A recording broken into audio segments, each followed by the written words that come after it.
Hi hello friends, welcome to my channel. இன்றைக்கி நம்ம சேனலில் வந்து நடிகர் விஜய் பற்றி தான் நம்ம பார்க்க போகிறோம். அதாவது பார்த்திங்கன்னா, நிர்வாகிகளோடு நடிகர் விஜய் வந்து ஆலோசனை நடத்தியிருக்காரு.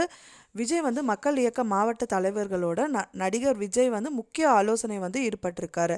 சென்னை பனியூரில் வந்து உள்ள தலைமை அலுவலகத்தில் நடைபெற்று வர்ற இந்த கூட்டத்தில் வந்து பார்த்திங்கன்னா, சென்னை கோவை உள்பட்ட அனைத்து மாவட்டங்கள்லேருந்து 100க்கும் மேற்பட்ட நிர்வாகிகள் வந்து பங்கேற்றிருக்காங்க. நாடாளுமன்ற தேர்தல் நெருங்குவதை ஒட்டி மாவட்ட தலைவர்களோடு நடிகர் விஜய் வந்து தீவிர ஆலோசனை வந்து ஈடுபட்டு வந்துட்டு இருக்காரு. நடிகர் விஜய் வந்து தலைவராகவும் ஆயிருக்காரு. புதுசாக தொடங்கின தேர்தல் கட்சிக்கு தலைவராக விஜயை வந்து தேர்ந்தெடுத்திருக்காங்க. சென்னையில் பார்த்திங்க அப்படின்னா, விஜய் மக்கள் இயக்க நிர்வாகிகளோடு வந்து நேற்று அவர் வந்து ஆலோசனை நடத்தியிருக்காரு. அப்போது வந்து அரசியல் கட்சி தொடங்க ஒப்புதல் வழங்கப்பட்டதோடு மட்டும் இல்லாமல் பொது செயலாளர் பொருளாளர் தேர்வு வந்து செய்யப்பட்டிருக்கா தகவல் வெளியாக இருக்குது. மேலும் தேர்தலில் வந்து போட்டி கூட்டணி பற்றிய விவகாரங்களும் வந்து முடிவு செய்ய விஜய்க்கு முழு அதிகாரம் வந்தும் தரப்பட்டிருக்கு.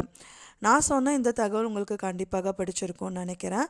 பிடிச்சிருந்தால் மறக்காமல் லைக் பண்ணுங்கள், ஷேர் பண்ணுங்கள், சப்ஸ்கிரைப் பண்ணுங்கள். மறக்காமல் பெல் பட்டனையும் வந்துட்டு ப்ரெஸ் பண்ணுறது மூலிமா நான் சென்ட் பண்ணுற வீடியோஸ் எல்லாமே வந்துட்டு உங்களுக்கு நோட்டிஃபிகேஷனில் ஷேர் ஆகும். அதை பார்த்து என்னோடய வீடியோவில் உங்களுக்கு நியூஸ் பார்த்து தெரிஞ்சுக்கலாம். தேங்க்ஸ் ஃபார் வாட்சிங் மை வீடியோ.